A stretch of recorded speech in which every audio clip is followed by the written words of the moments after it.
Saya senang bisa hadir. Saya berusaha untuk nyari waktu. Puji Tuhan, karena kebaikan Tuhan, paling tidak di bulan Kitab Suci Nasional ini saya diberi 2 kali. Saya memang prioritasnya itu untuk stasi-stasi atau lingkungan yang jauh, yang jarang ketemu ramaknya. Yang sebelumnya itu saya ke Windu Haji. Lalu malam hari ini sebenarnya saya mau ke lingkungan yang terjauh, tapi ternyata tidak ada, nggak jadi. Rupanya Tuhan mengatur supaya saya bertemu dengan Budi di sini.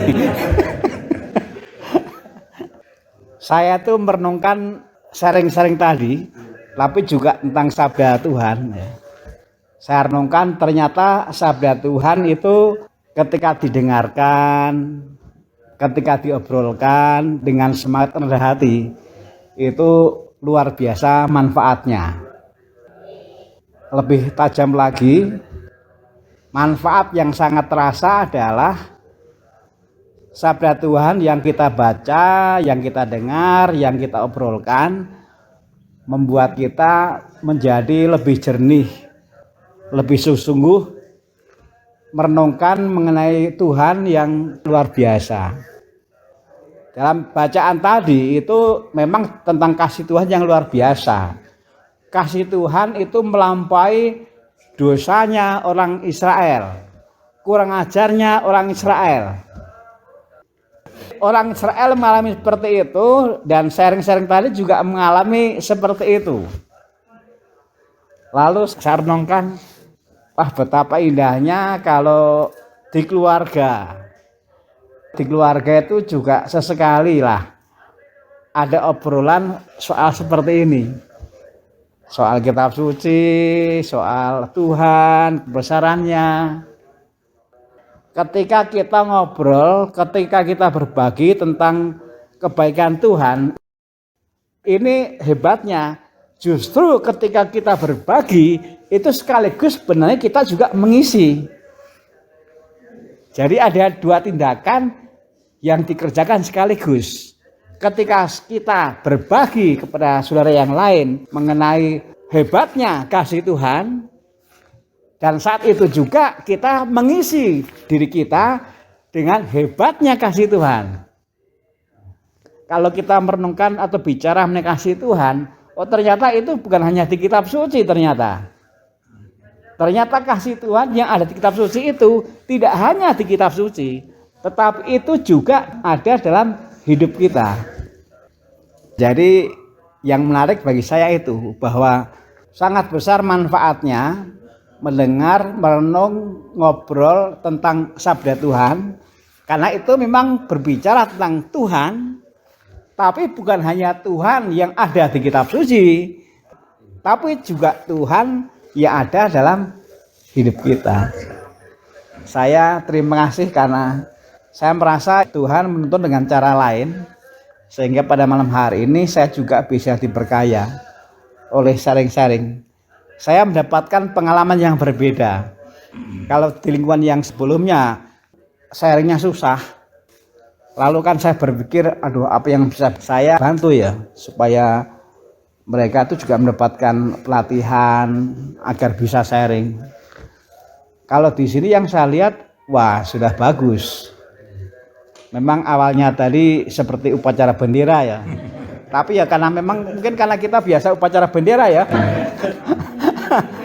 Tapi setelah mulai ya mengalir, bagus. Jadi yang saya lihat memang rupanya umat kita itu bermacam-macam.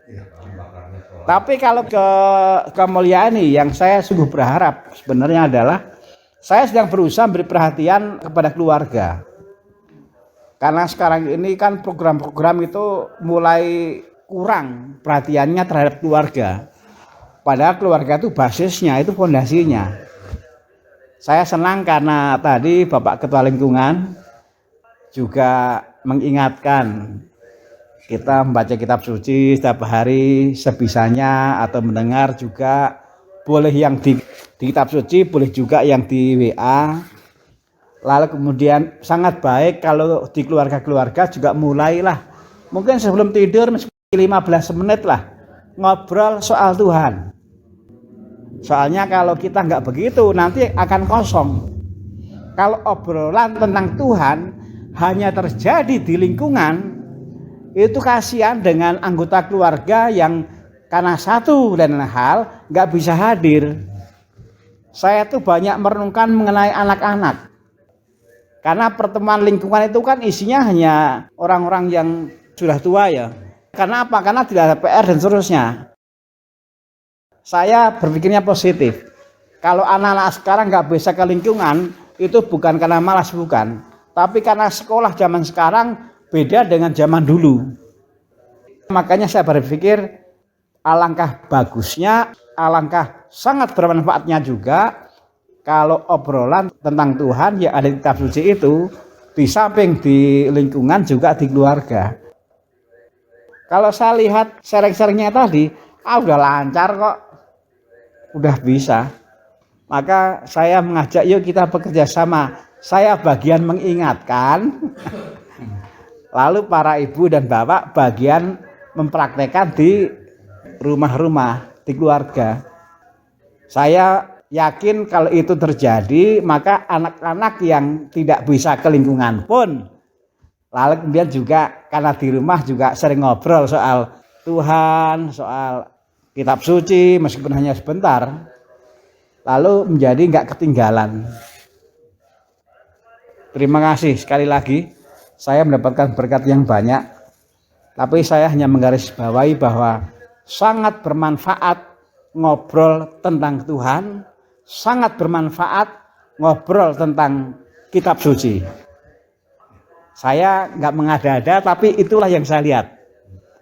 Nah, jadi mudah-mudahan seperti ini juga yang terjadi di keluarga-keluarga kita.